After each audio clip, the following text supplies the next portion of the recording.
Hello, hello. Thank you. Thank you. Oh my gosh, settle down. You guys are animals. Anyways, welcome back to another episode of the Don't Make Me Choose podcast. As always, for those of you new, this is a podcast in which we look at various interactive fiction works, everything from classic choose-your-own-adventure style text adventures, all the way to machine learning, dynamic storytelling, based applications like AI Dungeon. This podcast is brought to you by sheer willpower and the motivation to create. And as always, I'm your host, Permanent. So thanks for joining. Today we are going to continue our series looking at the IF competition submissions from the year 2020.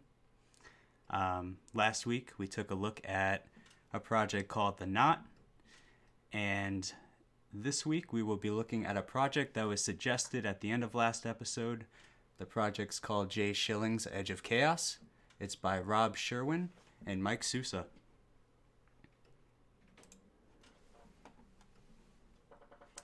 This is a parser-based game, parser-based text adventure. I don't know a whole lot about it. I did find it on the IF database, and I read some of the reviews. It looks really positive from what I'm seeing. It's got a 3.5 star rating, 14 different reviews. Like I said, I don't know too much about it or much about the creators themselves, but I am looking forward to taking a look at it today. So with that out of the way, I will go ahead and start the background music. We're going to have some nice classy jazz for today. So hope that gets you all going. Fantastic. All right, so without further ado, let's go ahead and get into it. I'm going to read the description for today's project. Again, today's project's Shillings Edge of Chaos by Robb Sherwin, Robb with 2 B's, and Mike Sousa. So about the story, there was an eye behind the bar staring at me horribly. Or maybe its face just froze that way. I was waiting for my client at 10 at night in a dusty, dirty town in the middle of nowhere. Clouds out here were apparently one of 30 million newly unemployed. Clouds out here were apparently one of the 30 million newly unemployed. Sentence gave me trouble for some reason. There was a missing woman, and my client was about to hire an amateur private detective with the world's most technologically advanced cellular phone. This is going to be a cinch. Seriously. It'll take me like 2 searches with it to close this case. 3 if mid-investigation I check on my torrents. You're a player of the 2020 Interactive Fiction Competition. I'm Jay. Let's straddle the edge. Very interesting. So that sets the mood. As I said, I'm on the IF database right now, and there's a link directly here to start playing the game online. So I'll go ahead and press that, and we'll see we're greeted by a great cover image with some guy walking on what appears to be some distant landscape with a parrot flying in the sky and a dog walking by his side. So as always, this is the Don't Make Me Choose podcast. I'm indecisive. I'm new to IF, so I'd appreciate participation from those in chat listening. Let's explore this together, and especially with parser-based, I know I've struggled in past episodes when it came to determining the syntax to use for the input commands.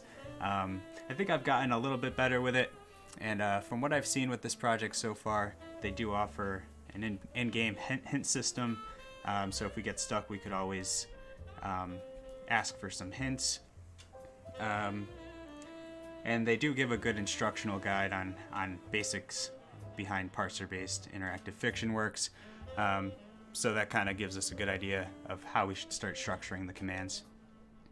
And obviously this episode is going to contain some spoilers. If you have an interest in playing J. Shilling's Edge of Chaos on your own without any spoilers, I recommend pausing here and checking it out on your own time and then coming back to hang out. So with that said, I'll go ahead and get started with the project. So it looks like we're in a petting zoo of some sort at the top. And then we'll start off. Within the glow of the green gas lanterns, I entered the petting zoo and scanned for my 10 o'clock. Between jobs at the moment, I used to get my kicks asking for prospective clients to meet me as late as humanly possible. They weren't going to hire me anyway. I didn't feel it particularly necessary to adjust my sleep schedule. And then we have the J. Shilling's Edge of Chaos introduction. In the petting zoo, there was an aye behind the bar, giving me crack eyes as their nature. I don't know what that means. I was thirsty, so the idea of getting a drink was going to wave away whatever anxiety I'd have waiting for my client. A few other people here were enjoying the other animals, but I avoided eye contact so they wouldn't think I was weird. And then we're met with the blinking cursor, and we have to determine what is our first input command. So one thing I've picked up on as I'm getting more involved with these projects, anything that's stated within the descriptions, whether it's objects or locations or people, those are probably the ones we're going to want to be interacting with and investigating further.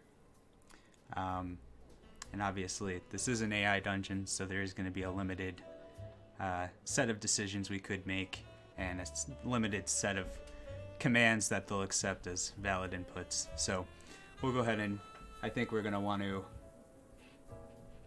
probably start off by getting that drink from the bar. I'll look around to see if there's any additional information, which there is. So the petting zoo was stuffy, dank, and dark. The owner had no idea why grown men, well in my case 20-somethings on a sad path, were anywhere near the place. The planked up walls had both the gritty texture and color of cheap kibble-based cat vomit. Yum.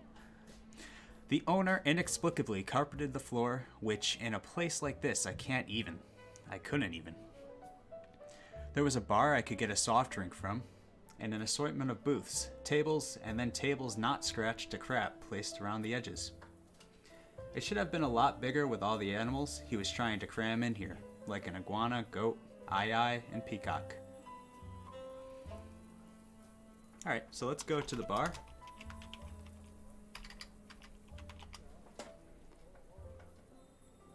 Okay, so it's go to bar. Alright. Navigate with compass commands. I will get drink. Okay, so I was originally going to help myself to a Mr. Pibb, but you know what? Let's party. I got myself a Pibb Extra. I took a look around to see if my client had arrived. Not yet. Just normal people and animals.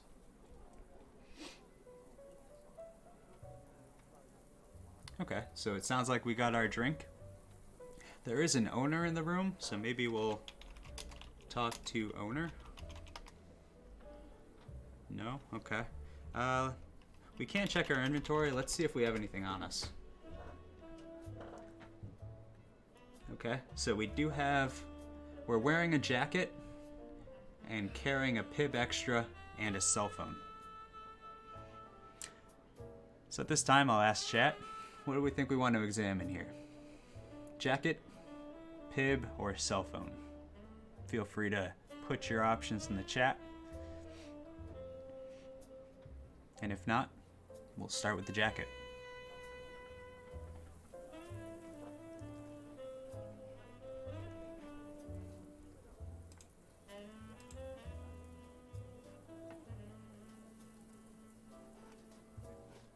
Okay. I think we'll go ahead and examine the jacket. So technically, this was a woman's medium stubbed leather jacket, but I felt that putting it in the women's rack was doing it a disservice, as there hadn't been a woman born to Earth yet with the poor sense to wear it. It fit great, the sleeves were the correct size, and it looked like a silver foil playing card that just got done slicing through the neck bolts of 100 robot Frankensteins while lightning blew up Manhattan in the background. It's quite the image. Quite the mental image. Okay. Doesn't make mention of a pocket, but examine pockets. Okay, so we did get some more information. So the black charcoal coat jacket, it was brand new or recently dry cleaned. I don't believe the client kept any pets, certainly not any long hair ones. The client found me. Oh, so our client finally arrived. The client found me. I wasn't ready for this. He smiled broadly and nodded. He didn't say his name though.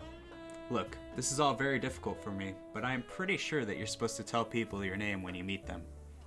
I sat down on the chair after he did. Politeness is just a service I offer for free. So generous. I'm Jay Schilling, I said. You can call me Jay. There's a stutter. Wait, that wouldn't make any sense. Nobody called me anything other than Jay. I could salvage this by going with, you can call me Jam Naster Jay. But that's liable to present the wrong impress. Oh, screw it. Jay, or Shilling. Either is fine, really. The iguana caught the client's eye, though, so my verbal stumble went completely unnoticed. I suppose you're wondering why I want to hire you, he said. Because remember, client's looking for a detective. He seemed to be a normal guy, I'll give him that. A lot of people I met spend way too much time on the internet. It makes a man peculiar. But no, this fellow had tan skin and was a decent dresser. I could smell any obnoxious cologne on him. I couldn't smell any obnoxious cologne on him. I can say I'm curious. Okay, so now it's giving options that we can reply back. We can say, I'm curious, I could guess, or that I'm nervous. So I am wondering why he wants to hire us. So I think I'm going to say, I'm curious. So I say, I'm extremely curious, naturally, but I'm a professional. I'm up for anything. Sorry, I didn't get your name, however. The reply. Oh, let's see if we can get beyond names, Jay. He laughed. An easy chuckle that, now that I reflect back on it, was rather condescending, the prick. Beyond them, yeah. Look, I shall be in contact via my telephone, and my number is actually 279-1337. That's late. Why not refer to me by number instead? Anyway, I need you to find someone for me. A woman.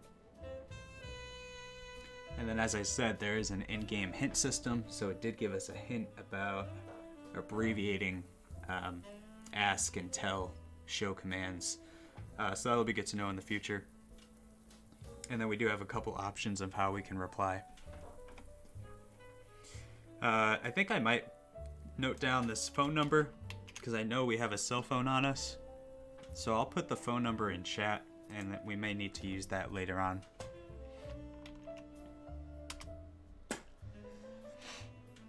Okay, so we can ask about the woman's relationship to the client, we can ask about the last time he'd seen her, or ask the woman's name or something else. So what do you think, chat? Don't make me choose.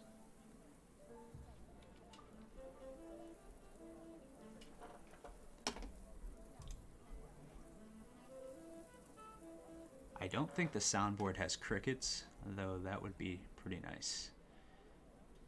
I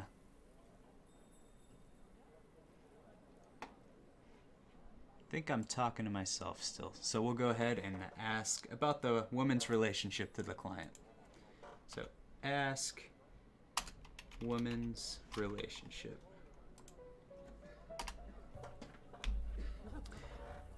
So we ask, May I ask what your relationship is to her? I said. We don't have one. Oh. So you saw her profile on OkCupid or something? What? Look, Jay, I didn't do a very good job explaining myself here, you see.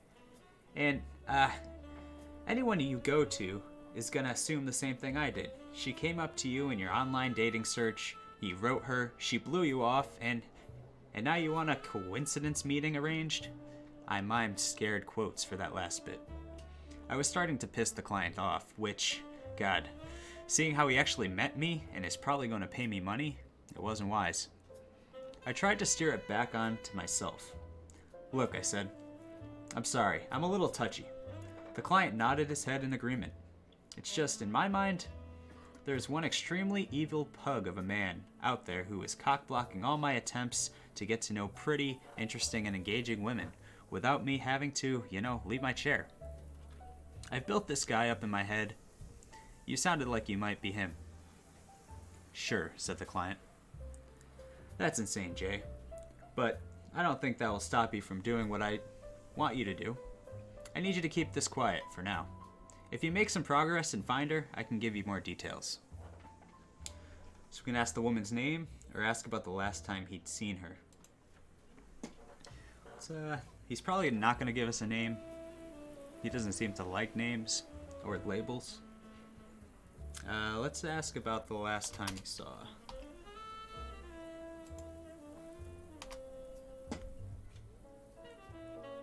When did you see her last?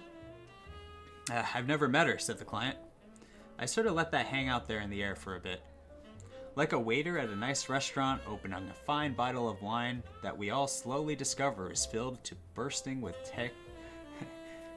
tachinid flies, not wine. It's complicated. I can't tell you more, not yet. I'm not trying to be mysterious, Jay. I'm just trying to keep this discreet. I'm discreet, I said. I lied. Sure, yeah, sure. The client shifted in his chair. But let's say you don't find anything. Now, I've got to start over again and find someone else. I do that enough times, and people start spreading the word that I'm looking for this woman. I'm just trying to not make noise. You're not gonna kill her if I find her, are you? No. Hurt her? I realize I forgot the bit about killing her. You're not gonna hurt her, are you? No, Jay, nothing like that. I'll find her, I said. I didn't say, you psycho. I'll find her, and it won't be a problem, I added. I didn't add, even if you are the semi-stillborn result of a sociopath in H.H. Holmes during his fecund phase. Don't get that reference. Moving on. I can ask about the woman's name or something else. We'll ask about name, I guess. What's her name? Oh, so he is going to give us a name. What's her name? Her first name is Amanda. I rotated my right hand in a clockwise motion in an attempt to get him to provide more detail. Amanda Dushek. I grunted. I could remember that. Does she have a middle name? Unknown. Mysterious, I mused. What? How do you spell her last name? The client spelled her last name. The client said. And I'll email it to you, said the client. Perfect. I can say what about police involvement, or say what's the rate of pay.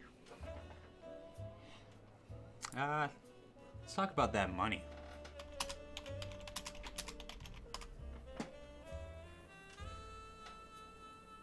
There is, unfortunately, the matter of my pay.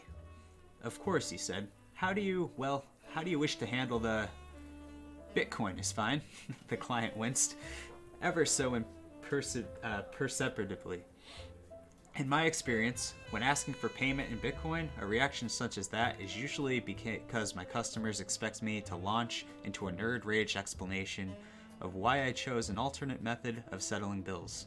I used to do it, too, so I'm not too cross or anything. When the client realized I wasn't going to say anything further, he continued. That's fine.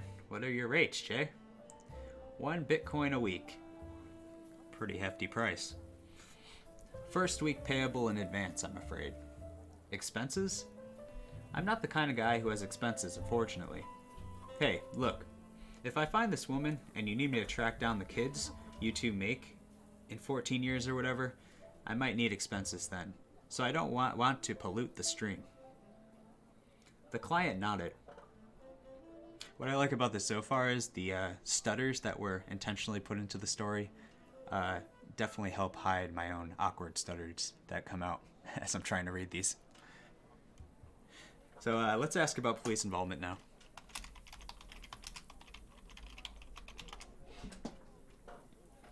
The police, I said, while scrunching up my nose and frowning to, subliminally program my client to stutter. The police, I said, while scrunching up my nose and frowning to, subliminally program my client to trust me and not the cops. Well, they're supposed to handle this sort of thing, no? They've been remarkably unhelpful, he said. My client then commented on one of the animals. I don't know for how long, but we definitely spoke of pets we had owned and that sort of thing for a good long while. I'll ask for additional information, and then I'm guessing we're probably gonna say goodbye to the client. Do you have anything else extra you could give me, I ask? The client handed over a small flash disk. Yeah, this is her photograph and some text files from stuff I was able to find online, like where she was last seen. Oh, I also put door fortress on it. Played that years ago, a little bit. Didn't get too deep with it. Pretty fun game. Cool, look man, my phone can play flash discs directly. I just gotta... one sec. I took off the protective third-party shell that I had carefully put around my brand new phone last week to plug the flash disk in. I set the phone down in order to flip the flash disk like a coin at a football game before snatching it out of the air and plugging it into the phone. At that point, the iguana jumped onto the table, got frightened, kicked my phone out from under it, jumped off, and shattered it into 1,000 pieces. Come on. After a few beats, I gave the client a look of resignation and my new rates. I can end the conversation or ask about the disc. We'll ask about the disc, just because we probably will get some useful information there. So just to confirm, I said, her picture is on here, and it's of her face? The client laughed at that for a second. Yeah, it's of her face, alright. Okay, I said, stuttering the flash disk. A little too much. I agree. I get a lot of these, and the subject is naked with stars over the hot bits. Alright, so we'll end convo. Alright, so I would have shaken his hand, but we're not in that kind of world anymore. Thanks, COVID. We were and are in a world where everyone just sort of acts like they would do a handshake and leaves. You'll get results soon, I promised.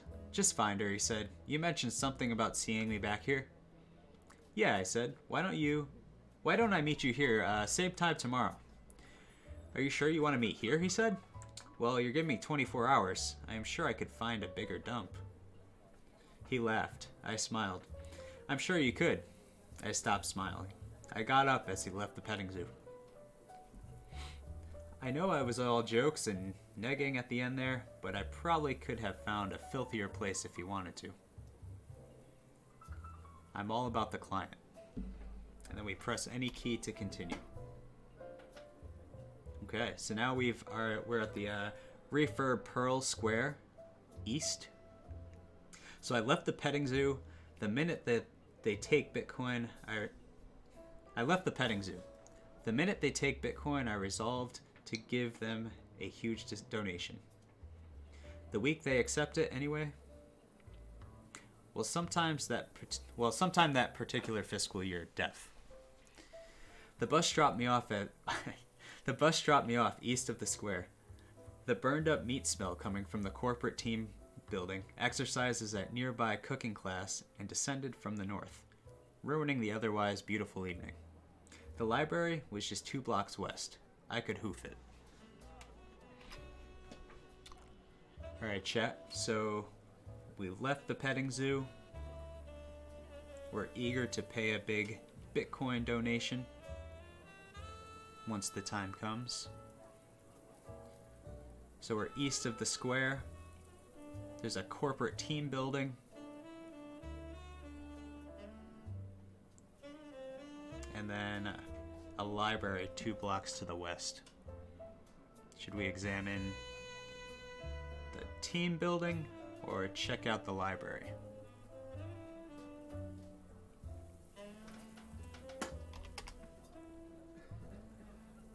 Looking around where we are, someone screaming fascists drove a moving truck filled with seafloor explosives into the square 20 years ago. The explosives did not detonate, but still, it was a pretty big truck to drive through the bricks and fountain. The city had to completely refurbish it. The library 2 blocks west was completely unaffected. Okay, let's examine the corporate team building. So they don't see the building now. Alright, let's head north. Let's just head to the library. So now we're at the refurb Pearl Square. There was enormous high-definition television in the center of the square playing inane ads. That's all it ever seemed to do. There were couples on dates enjoying the weather, street performers doing tricks, and some beggars who just yelled occasional obscenities at passerbys. I'd say there were probably 20 to 25 people out that night. The library was to the west. Let's examine TV.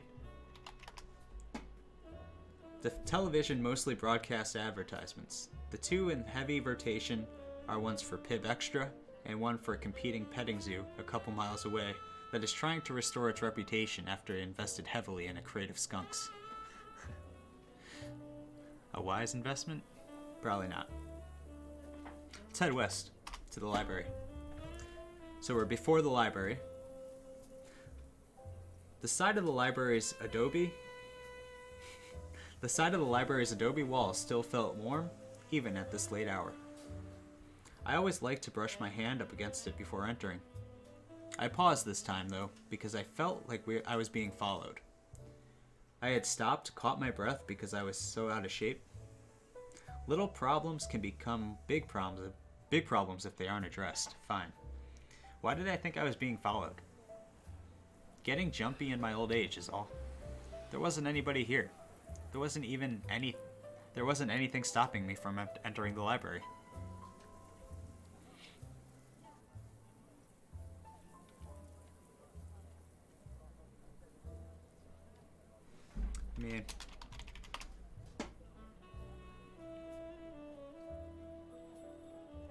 I examined the wall just because it brought it up, so maybe there's something on there like a sign. The library was housed in an adobe, and I think it's genuine. There's a lot of buildings that try for the adobe face to try and present that adobe flavor, but I remember that cute librarian giving me the real story once. It's not a particularly big building. There are 3 floors, but only maybe 4,500 square feet total. I've been escorted out of larger open houses by realtors. The door to the library was open. An elderly man slowly made his way from the square.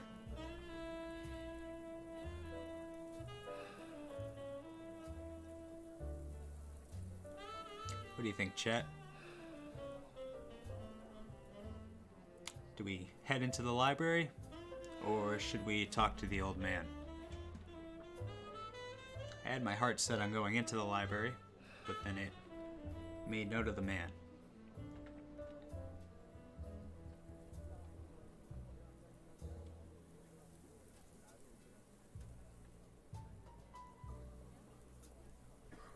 Alright, I think maybe, let's head into the library.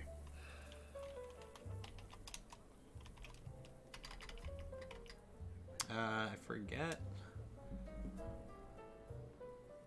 The verb, is it just go in library? Okay, so we're at the library entrance. I walk into the library, hoping that the librarian I've got a bit of a thing for is working. And she is. Uh-oh. She's sitting behind a long table talking on the phone. There's a couple stacks of books on either side of her work area. A large CRT monitor obscures most of what I can see.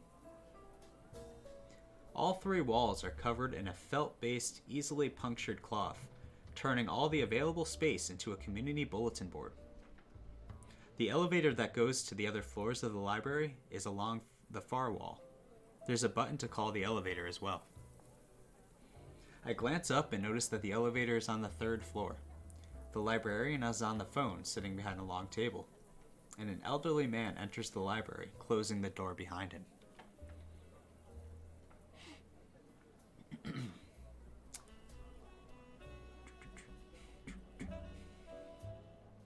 Okay, so I think we can go to the elevator.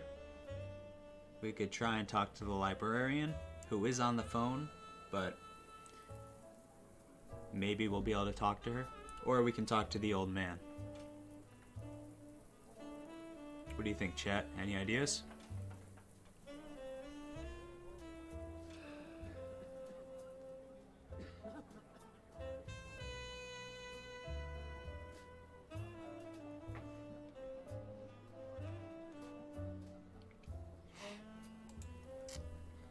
Could do the random number generator. I think maybe we'll start with the old man.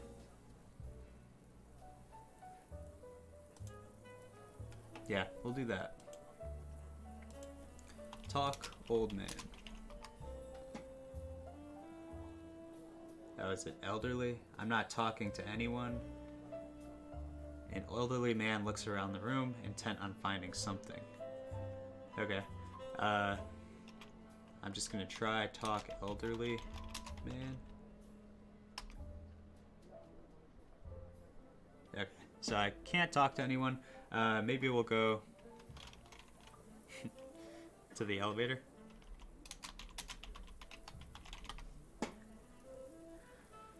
All right. There's a button on the wall. All right, so examine button, elevator button.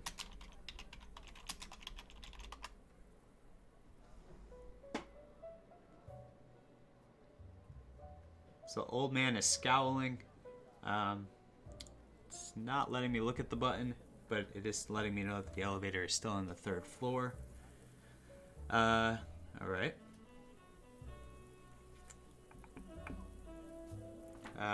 Go to library. All right, so it's asking for compass directions. I mean, oh, so we can go in or out. We'll go in. As I head for the elevator, oh, okay, so I guess I was in the library entrance, and I can decide to go in, I guess. Got it. Alright, so as I head for the elevator, the librarian gets my attention. Looks like she wants to talk to me. Talk, librarian. Okay. I'm not talking to anyone. Kind of hinted that you want me to talk to the librarian, though. Okay, go to librarian. It's probably gonna say compass directions. Yep. All right. In. Okay. Let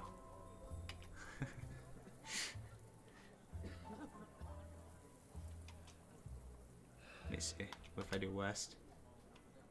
From here, I could go in or out. Okay, I mean, I'm doing in, and it's telling me the librarian. Okay, if I go out... Yeah.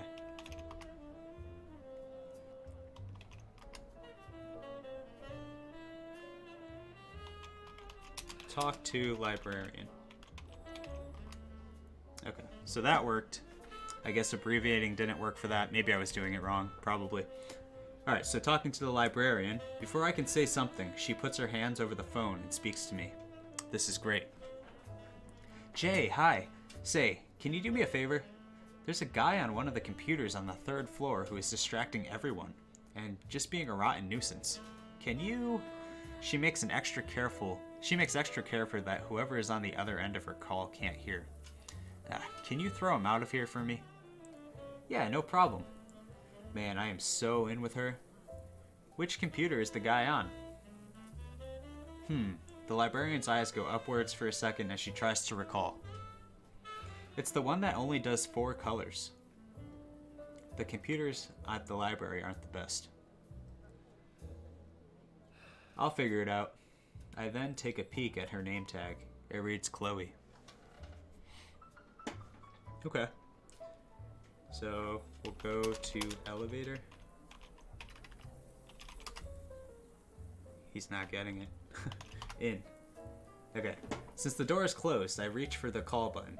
Click. The elevator button lights up. It's on floor 3 at the moment, so we'll wait. Time passes. The elevator is now on the 2nd floor. We are gonna wait again. Time passes.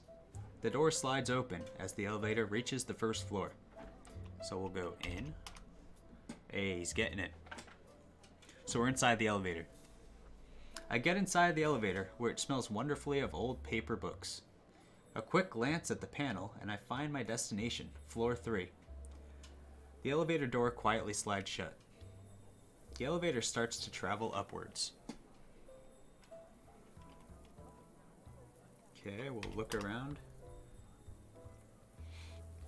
The J. Schilling official capacity for this elevator is 1, regardless of what the Succa MC what the Succa MC Fire Marshal might say. But I'm a guy that needs a lot of personal space. The elevator continues to its ascent. So we'll wait one more time. Time passes. The elevator starts to slow down and comes to a stop. The door slides open. Okay, I'm assuming we go out. Yep. Alright, so we're in the media room. This floor is about 1,000 square feet longer than it is wide, with shelves of books forming a kind of hallway that allows anyone to traverse west its length. The exact center of the hallway is missing shelves and has a set of 4 small cubicles with computers and monitors installed. There is also a table against the far wall for the floor librarian.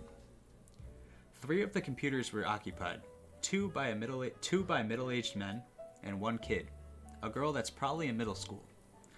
The fact that she's at a library this late makes her the most studious middle schooler in the world. There's 1 free computer. The elevator door slides shut. Okay, so I have 2 ideas, and maybe I'll leave it up to chat. Maybe get some input from chat. I know we still have our flash drive, but we also need to kick the guy out on the computer for our librarian friend Chloe. So what do you think, chat? Should we interrogate the guy and make him leave, or should we take the open computer and try the flash drive? Flash drive or a guy?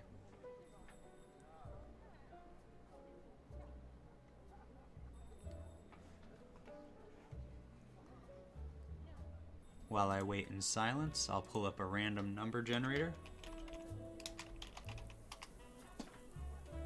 Between 1 and 2.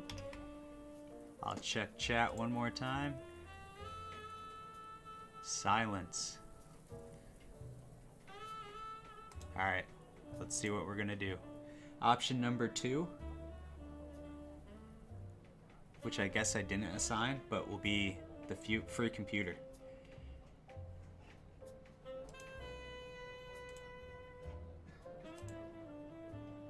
Alright. So I think we could probably do X open computer. I see no open computer here. Oh, it's in the middle, so we probably have to go west.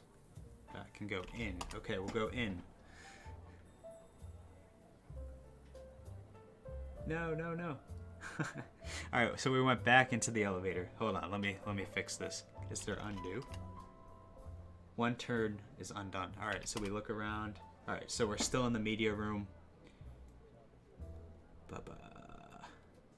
Okay, it's open here.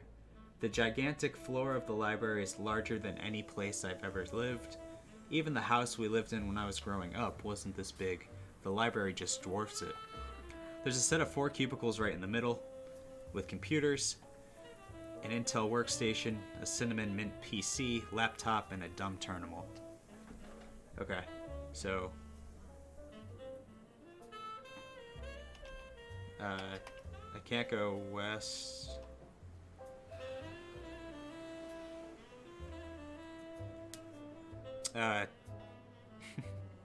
Go to computers. Alright, so west didn't work. East. North. South. West. East. No, I'm just kidding. From here I could go in, but that just brings me into the elevator. Do we examine computers? Am I blanking on a command I could use here?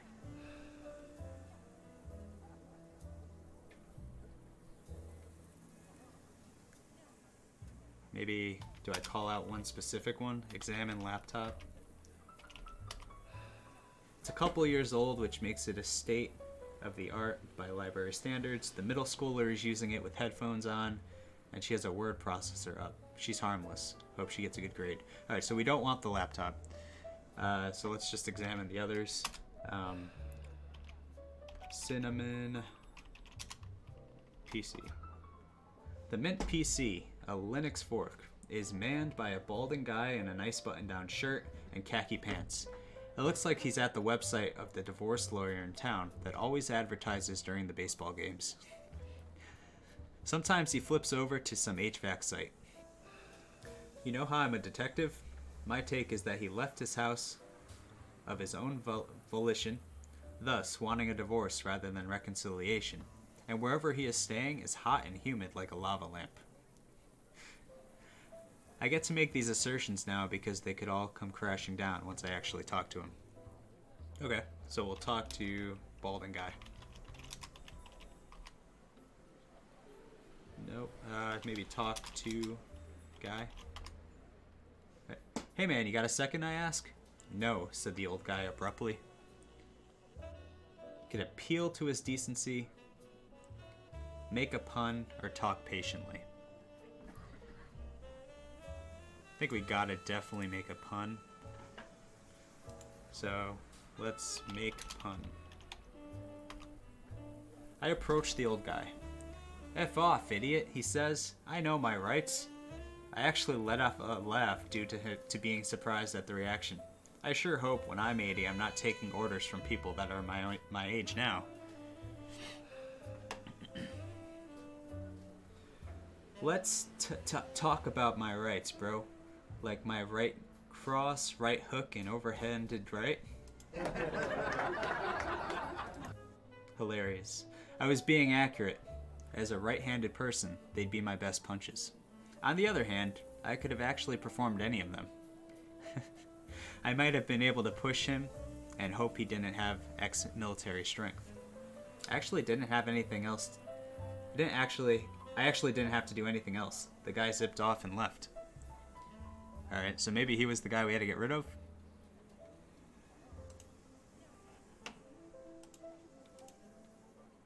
Okay, so we examined 2 of the 3. That's now an open computer. Can we use computer? I sit down at the terminal and begin to access this interface. Okay, so now we are presented with a pop-up that says library access only, and we can access the secure console. We have 4 options. We have internet electronic mail, perform a web search, Facebook, sports portal, sports headlines, and news 24/7. Okay. I would have thought he would just put in the flash drive, but... Let's check the email. I didn't have the faintest idea of what her email credentials could be. Not the domain, and certainly not the password.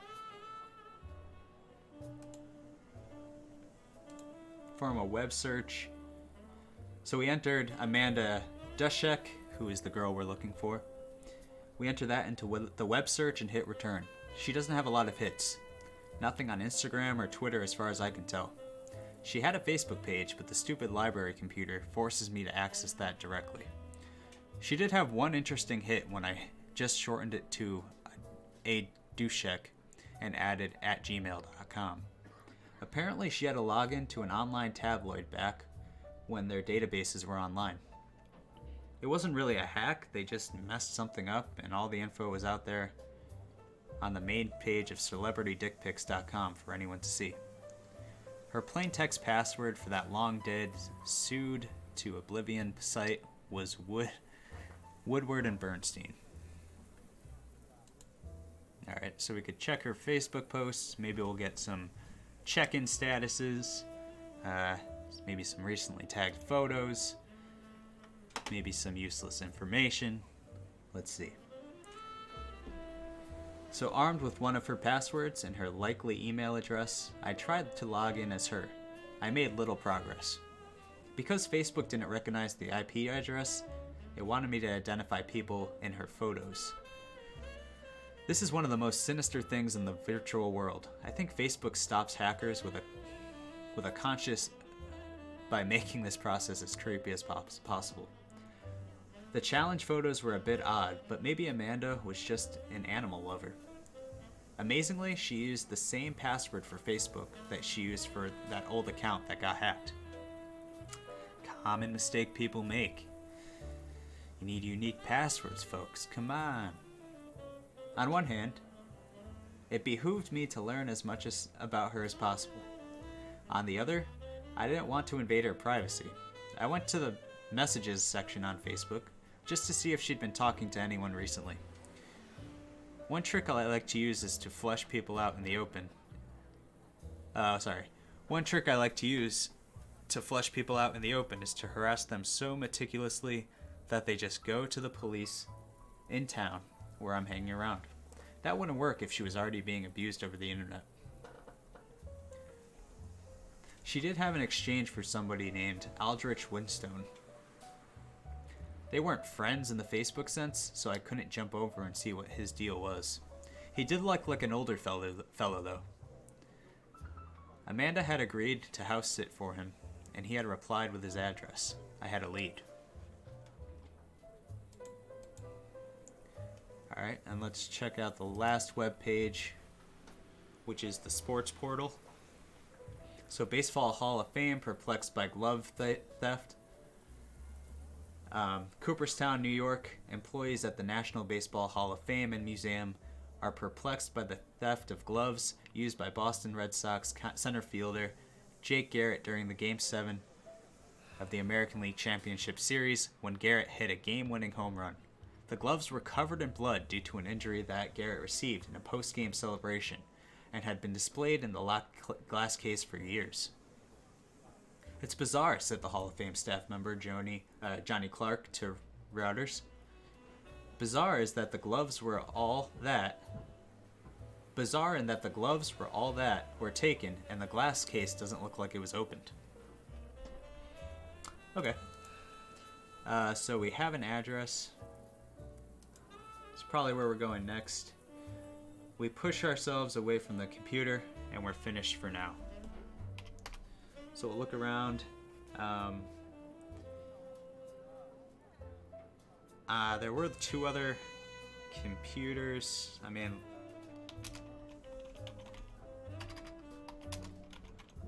I don't know if there's anything else we need to do. I'm not sure if that old guy was the one that we need to get rid of. With the old perv gone, I take a look at the Intel computer and it has displayed a blue screen error.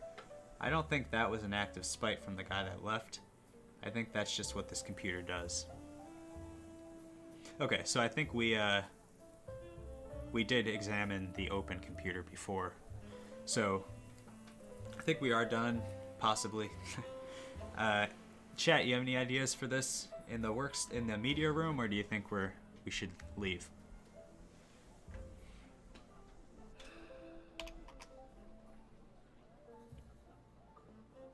We are carrying a disc still. I'd like to see if we could put that in. Maybe use disc. Accomplishes nothing. I don't know, did we ever look at our cell phone? So examine cell phone. Which bit? The first bit, or the second bit, or the third bit, or the fourth bit, or the fifth bit, or the sixth bit, or the seventh bit, or the... I'm just kidding.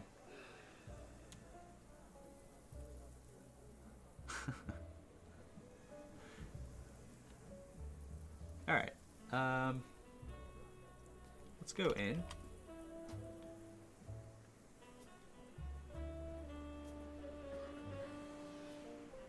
Okay, so now we're back in the elevator. We're heading down.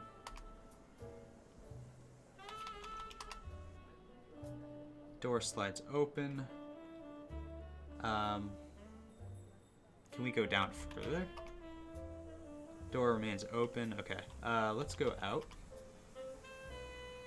Librarian Chloe is still at her desk talking to someone on the phone. There's an exit to the east, and I can take the elevator back up if I wanted to. Chloe ends her call and stands up. She's beaming. Hey, Jay, thanks for getting rid of that guy. I wish I could be in 2 places at once sometimes. Well, I wish we had the budget to hire more people. Anyway, I really appreciate it. She looks a little sad. She always treated me like I had my private investigator's license. That's what I liked about her. Well, probably never told her that I don't have it, and she just assumed, but regardless, it was a nice feeling. Chloe's face brightens, waiting for me to speak.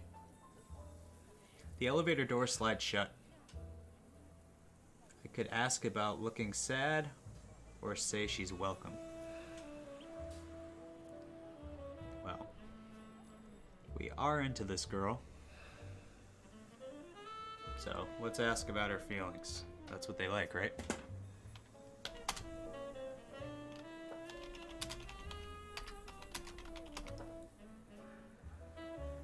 So we ask why she's sad. She just raises her eyebrows and looks amused, but doesn't offer a reply to my question. Chloe is waiting for me to talk. Okay.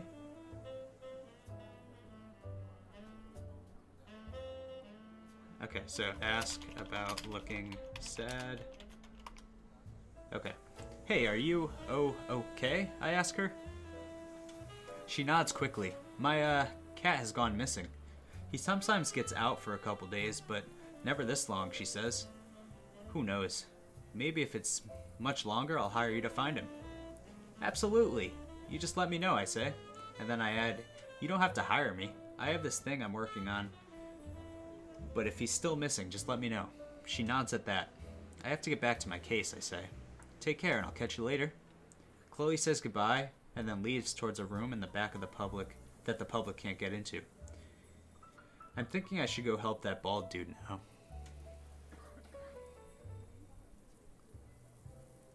Bald dude? Was that upstairs? I can't remember. Oh, the bald dude. Is that the client?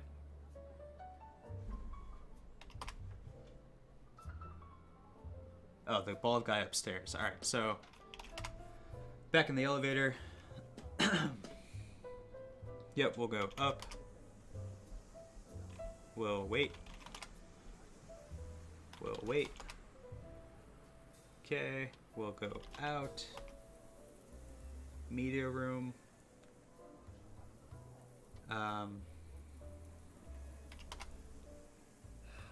So there should be a guy somewhere.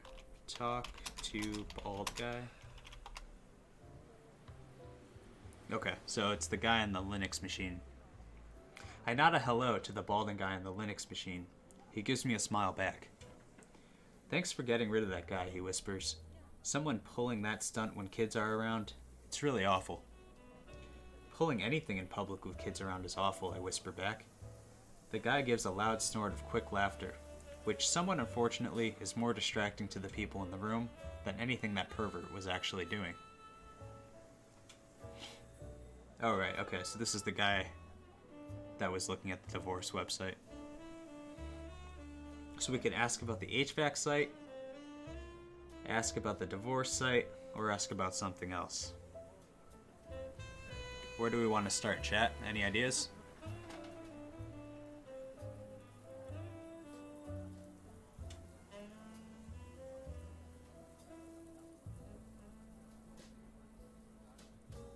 Let's ask about the HVAC site.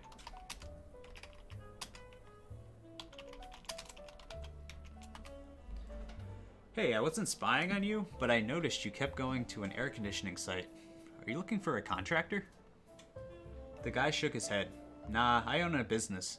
I'm going through some difficulties with my wife, though, and she did the website work for us.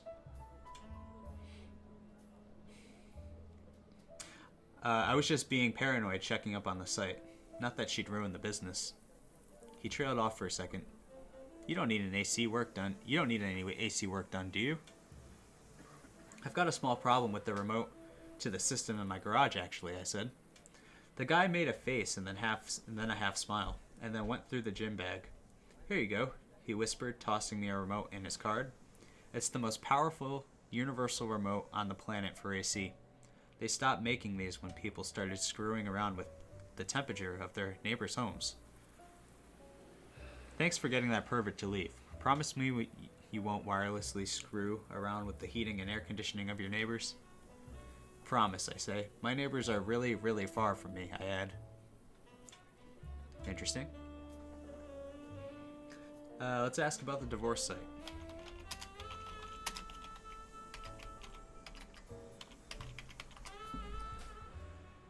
Hey, my man.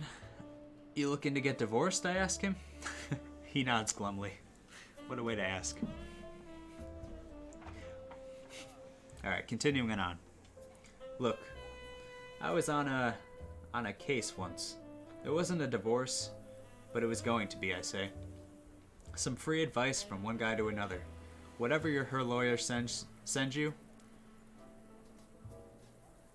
come right back to this library, make photocopies, bring it into Photoshop, and edit them so they apply to you, and send them right back to her lawyer. It's going to save you thousands of dollars. Guy that I was working for, he got divorced for $150. Cost his wife $12,000. He wasn't seeing anybody and had such a good experience that he got married again 4 months later. God, says the balding guy. At those prices, it's stupid not to. Thanks. The follically challenged man returns his attention back to the PC. I say goodbye. Follically challenged. Okay.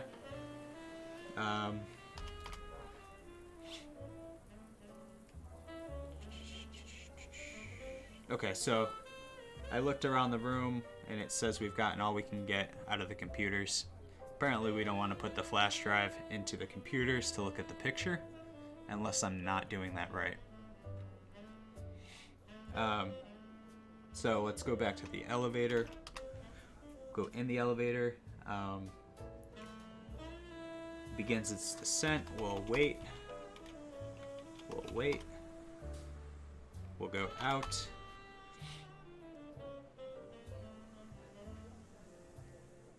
So all 3 walls are covered in the felt-based, easily punctured cloth, making it a community bulletin board. The elevator that goes to the other floors of the library is along the far wall. Yeah, we were just there. Okay, let's look around. Anything else? No. Okay. Let's go out. So it was really late. I walked home. It seems like I can't put this off any longer. My place, well, it has a garage. Press any key to continue. So now we're home. It is so late. With my phone being busted, I realize I have no way of telling time. I always like to call my sister after taking a case too. Well, anyway, I left the garage door to my place and scoot inside. After college, I really wanted to live downtown. I couldn't afford it. companies started renting out storage units in the city, some people lived in those. I couldn't afford that either. What I could afford was something 20 minutes from the heart of downtown.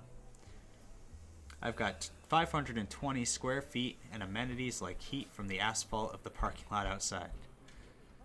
Luxury. There's a sleeping bag on the floor. I've got a mini fridge in one corner and a spigot in another. I have to keep the garage door cracked a little so that I don't suffocate from carbon monoxide poisoning, according to the company I rent from. That's fine, that's okay.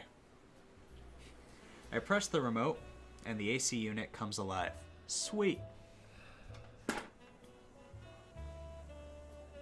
Okay.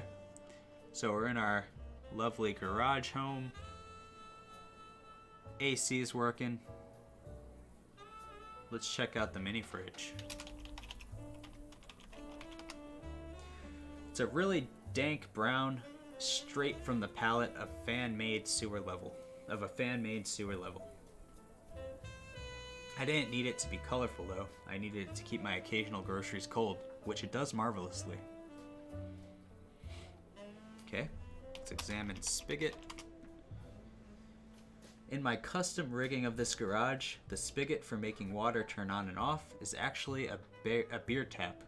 This one says Black Plague Pilsner from some long bankrupt local brewery.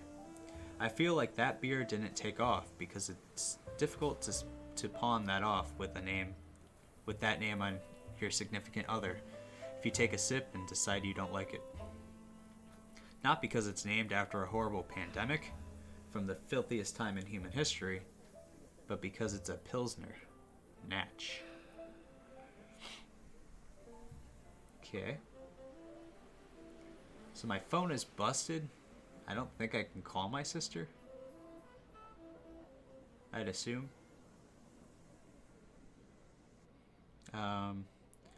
Just looking over the last couple prompts. Maybe we'll use phone. Oh, right. Okay. Now I get that bit joke from before.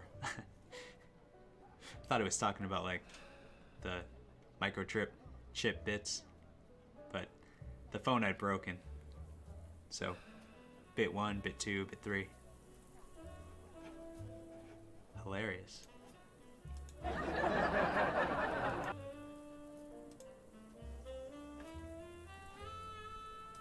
Yeah, phone is completely useless.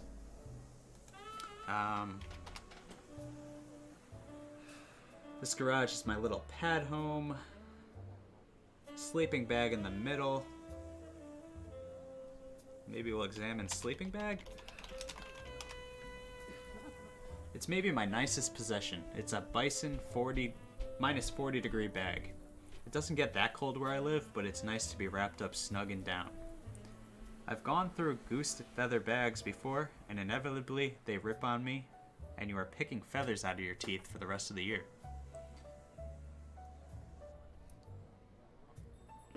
Okay. Do I have anything on me? Universal remote, HVAC card,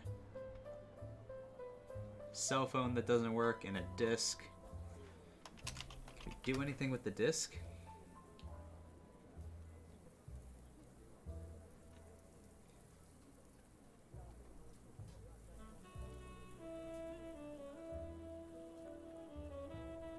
Alright, well I examined the disc, and it is saying it has a USB connection to a computer.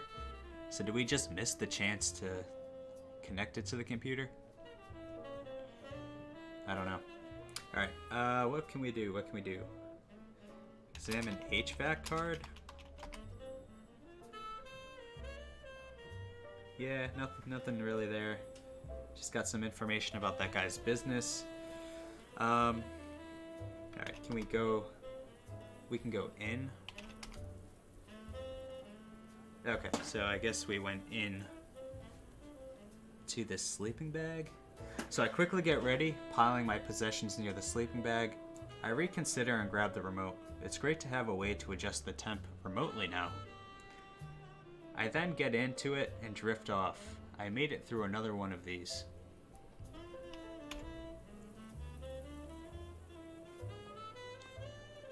So we're still home. I feel something else in the room. Something is not right. It's not good. Let's look. My eyes haven't adjusted. I think there's something in here with me. What's that sound? I don't know. Examine sound. Hissing? It's hissing, isn't it? Is that a snake? Look. I see them now. I'm within my mattress surrounded by snakes. I can't make out how many, but they're everywhere. I feel them and can hear them on all sides. That's not good. Can we get out? It's dark, it's hot, and something isn't right. I'm not going anywhere. It's very warm and muggy in here. Something isn't right. Well, examine snakes. They're rattlesnakes, I know that much. If you've ever been surprised by one, they are just otherworldly. They are some color between yellow and brown, and they all have that pixelated pattern. Some are coiled, and those are terrifying, but the ones that are just standing up are worse. How did they get in here? Maybe your garage you leave propped open?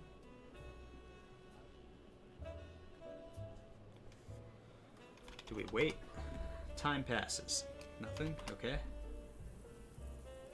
Snakes are approaching. I don't have much time. I mean... Can we escape? Like, how do we leave?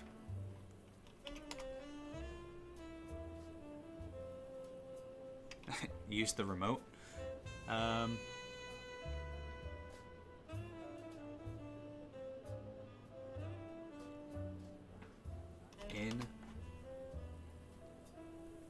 I did. Alright, so first try getting out of the sleeping bag. I mean, I tried that, but we'll try again.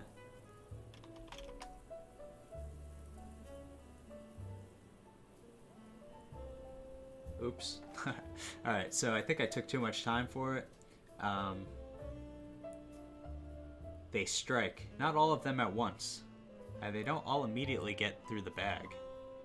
Hot blood coursing through their veins. I don't even really get a good look at them. They just start springing and striking. They rip through the bag. Feathers fly everywhere. I remember being very cross about that. They had said that it wasn't filled with feathers.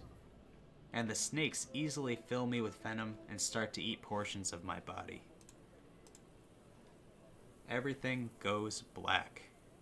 Aww. End of session. Strike any T to continue. So the snakes got us. To be honest, I was a little stumped on where to go. So, I've never seen snakes around here before, and now there are like 100. Someone did this. Someone did this to me. Okay. So we could undo that and maybe try again. We haven't been saving, so maybe we'll try and undo and see where it takes us.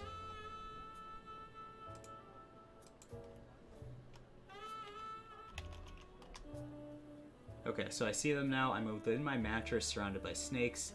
I can't make out how many, but they're everywhere. I feel them and can hear them on all sides. Okay, so how do we get out of the sleeping bag? It's dark. I'm not going anywhere. I would like to get out.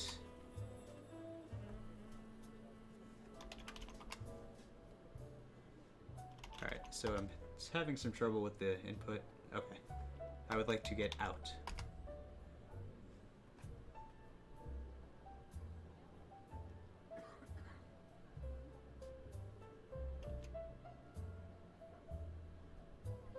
Okay, so that's not the right way to do it. Get out of sleeping bag? Do I have to be that specific? Okay, so it's not letting me do that. I can go in. Oops. In.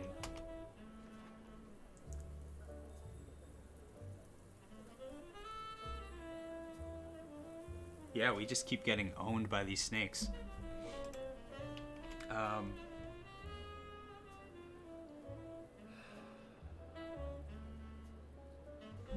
Yeah, I'm not sure if we're at a dead end here. Can we undo again, maybe? Look. Within my mattress, surrounded by snakes. I can't make out how many, but they're everywhere. I feel them and can hear them on all sides. I mean, all we have on us is the remote. And they kill us instantly, so let's undo. Oops. Undo. Let's use remote. Okay. I stab at the remote's temperature buttons like I'm trying to assassinate Caesar. I finally get the temperature down. Okay, interesting. I finally get the temperature down to 40 degrees Fahrenheit, and mercifully, the next hiss I hear is from my vents, and not the giant snakes that got into my place. In my mind, the snakes all frowned horribly, cursed me, and slunk away to warmer ground. The fiends. In my mind, they all gathered together around a fire pit, spitting and cursing the chain of events, asking what they could possibly do to slay the unlikable J. Schilling. Hilarious. I held the remote control closer than any kid ever held a teddy bear and fall asleep. Just another night as the world's greatest private eye, to be quite honest. My roommate freshman year always had to get up at night to piss due to his blood pressure pills. A one-time interruption of 40 hissing snakes is practically a staycation.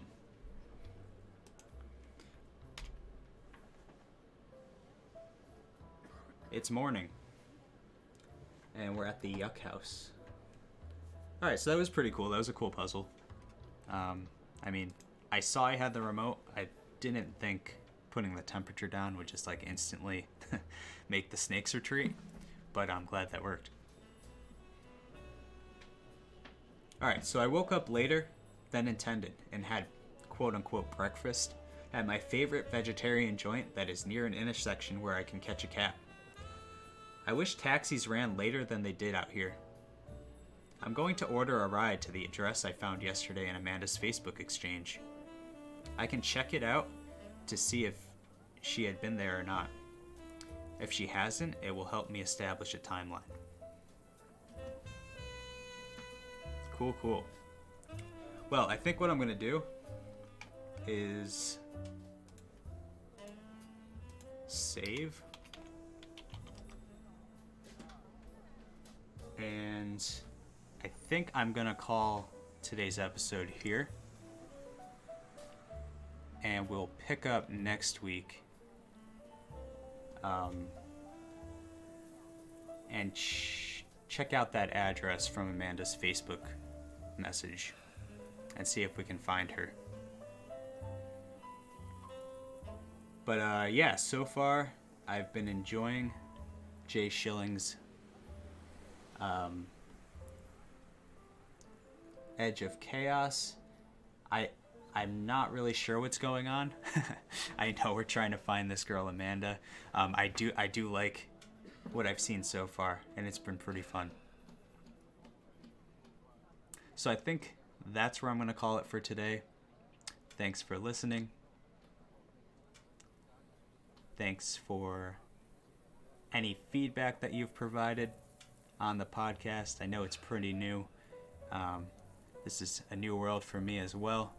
But I'm interested to see how the show evolves as we continue on. So if you liked it and you're watching on YouTube, please feel free to like, subscribe for future episodes. If you're watching live on Twitch right now, why were you so quiet? I'm just kidding. Follow on Twitch so you can get notified next time we go live. We go live every Saturday at 3 p.m. Follow on Instagram. I usually post a story there a couple hours before we go live as a reminder. And I also post when I post the episode up on YouTube, I'll post something on Instagram letting you know too. So if you happen to miss the live Twitch stream and you for whatever reason aren't subscribed to YouTube, you can get the notification through Instagram too. And with that, thanks for joining. See you next week when we continue our adventure through J. Shilling's Edge of Chaos. Until next time, so long.